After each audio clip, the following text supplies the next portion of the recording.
Okay, welcome back to video 25, management mindset and microbes. Kind of covered this maybe in an earlier video, but it is an important point, and I think it's a nice useful tool to think about ahead of calving season. So I talk a lot about the seesaw, try to drive up immunity and drive down infection pressure, the amount of bugs are exposed to.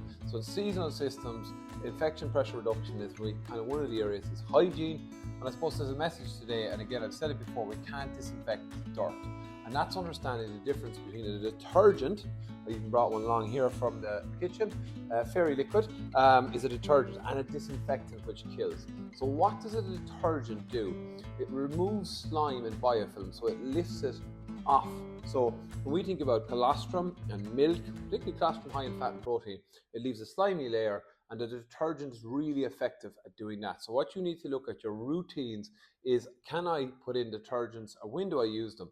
Now there's some really complicated wash routines, and some farms have time to employ them, but as a general rule, if you're disinfecting dirty surfaces and there's a lot of organic matter, you may be not getting bang for your buck, because ultimately in seasonal calving systems, the cow is the source and the calf gets the bug, its immune system overcomes it, but as numbers build up, the calves become the multipliers of the disease, the likes of the cryptos and the rotavirus and other diseases, and it gets to the point that the immune system overwhelms the infection pressure overwhelms the immune function. So hygiene routines are about reducing that down in seasonal systems in key areas. So your milk bars, your teats, and if you want to look at kind of your disinfection, just take your teat off a milk bar or look at your stomach tube, and if there is slimy layer, that is a risk. And again, these are only ideas of kind of how we can improve things. And if you think about warm water, milk powder, it can leave a residue. So your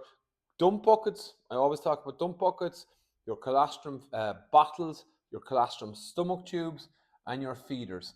A good regime on cleaning around that, and knowing that slime and biofilm build up where we have milk, colostrum, or milk replacer. Okay, so what you do?